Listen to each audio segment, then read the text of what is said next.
May 10th, 1940.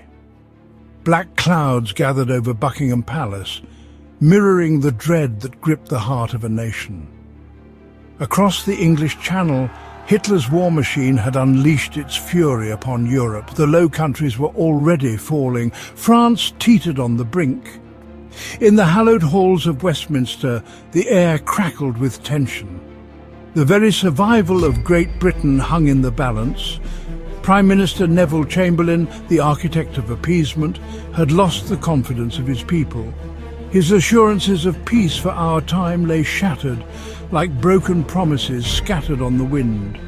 The House of Commons had become a battleground, its members engaged in fierce debates that reflected the nation's turmoil. The spectre of invasion loomed large. Panic gnawed at the edges of everyday life. Through the corridors of power strode Winston Churchill, a figure both revered and reviled. A bull of a man with a voice that could stir the soul, he had long warned of the Nazi menace. His pronouncements, once dismissed as warmongering, now rang tragically true. Churchill, a man born for crisis, would soon shoulder the fate of a nation. The weight of history pressed down upon him. As Chamberlain's government crumbled, the eyes of the nation turned to Churchill. He was a beacon of defiance in a sea of despair, a voice of unwavering resolve in a chorus of doubt. But could he unite a fractured nation? Could he rally a demoralized people? The darkest hour was upon them, and the fate of Great Britain rested on a knife's edge. The weight of the world, it seemed, fell upon the slender shoulders of King George VI. Thrust onto the throne by his brother's abdication, he was a reluctant king, plagued by a debilitating stammer. Yet duty called in this England's darkest hour. He was the last bastion of stability in a world on the brink. Chamberlain, his face etched with fatigue and defeat, had tendered his resignation. The search for a new Prime Minister, a wartime leader, had begun. The weight of the decision lay heavy on the King. He met with Lord Halifax, the Foreign Secretary, a man of experience and diplomacy. But Halifax hesitated, reluctant to take the reins of a nation at war. The King then summoned Churchill, the man whose warnings he had once viewed with scepticism. Churchill, with his booming voice and unwavering confidence, filled the room with his presence.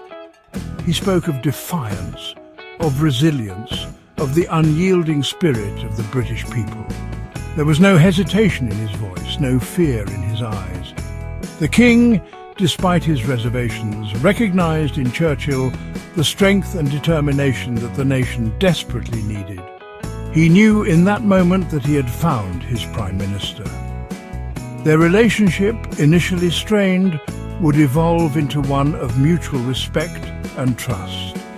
The King, once hesitant, would find in Churchill a steadfast and unwavering ally. The House of Commons, usually a stage for passionate debate, was now a crucible of anxiety. Churchill, having accepted the King's request, faced a nation riven by doubt and fear. The spectre of Dunkirk loomed large, a stark reminder of the growing threat across the Channel. His appointment, though welcomed by many, was not without its detractors. Some saw him as a warmonger, a relic of a bygone era. Others questioned his judgment, his penchant for risk-taking. The Labour Party in particular harboured deep suspicions of the new Prime Minister. Even within his own war cabinet, Churchill faced opposition. Some favoured seeking a negotiated peace with Hitler, a prospect Churchill viewed with utter contempt. He understood that appeasement had only emboldened the Nazi dictator, and that surrender was not an option. The weight of these divisions pressed down on Churchill. He knew that to triumph, he needed to unite the country, to forge a common purpose from the fires of adversity. His response to these challenges would be swift and decisive. He would lead, not by consensus, but by conviction. The fate of France hung by a thread, the once mighty French army reeling under the onslaught of the German blitzkrieg. Churchill, desperate to bolster his beleaguered ally, dispatched troops across the English Channel, a desperate gamble to stem the Nazi tide. He engaged in frantic phone calls with French Prime Minister Paul Reynaud, his voice carrying across the narrow sea, a lifeline of hope in a sea of despair. Reynaud, overwhelmed and demoralised, pleaded for more support, for a miracle to save his nation. Churchill, his heart heavy with empathy, offered what little he could. He pledged planes and men, knowing that these reinforcements might not be enough. He understood the gravity of the situation, the very real possibility of France falling into Nazi hands. Across the Atlantic, President Franklin Delano Roosevelt watched the unfolding tragedy with growing concern. The United States, still bound by isolationist sentiment, offered moral support but little in the way of material assistance. Churchill, though disappointed, understood the constraints on American action. He would have to face the Nazi behemoth, at least for now, with limited aid from his allies. The beaches of Dunkirk, France, a sprawling canvas of chaos and despair. Trapped by the advancing German army, hundreds of thousands of British and Allied soldiers huddled on the beaches, their backs to the sea, their fate hanging by a thread. The air crackled with the sounds of gunfire and desperation. Churchill, receiving reports of the dire situation, knew that time was running out. He authorized Operation Dynamo, a desperate evacuation effort to rescue the stranded troops. Every available vessel, from warships to fishing boats, was pressed into service. The evacuation was a logistical nightmare, a race against time and the relentless German advance. The Luftwaffe, Germany's air force, ruled the skies, raining down bombs on the fleeing soldiers. The English Channel, usually a dividing line, became a perilous escape route. Churchill, fearing the worst, prepared the nation for catastrophic losses. He spoke of the imminent threat of invasion, of the need for courage and resilience in the face of overwhelming odds. The fate of the free world, it seemed, rested on the outcome of the evacuation. As the evacuation from Dunkirk unfolded, Churchill sought solace in an unusual place, the London Underground. He craved a connection with the common man, a sense of the public mood in this, their darkest hour.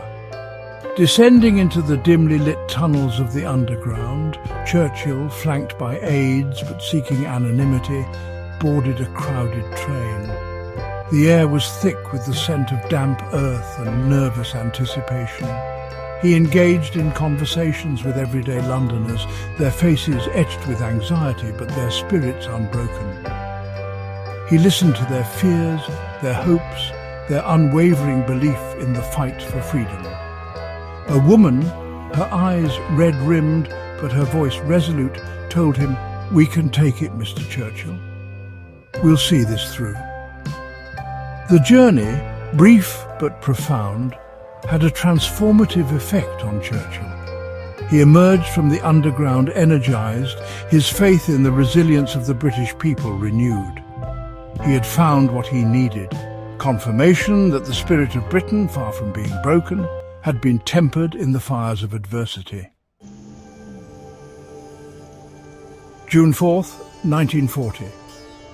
The House of Commons, still bearing the scars of recent bombing raids, was packed to capacity. Members of Parliament, their faces etched with a mixture of anxiety and anticipation, awaited the Prime Minister's address.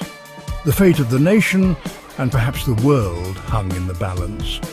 Churchill, his face etched with fatigue but his eyes blazing with determination, rose to speak.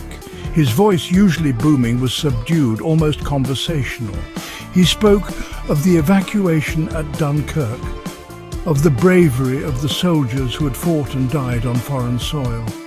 He did not shy away from the gravity of the situation, acknowledging the very real possibility of a German invasion. But his words were not those of despair, but of defiance.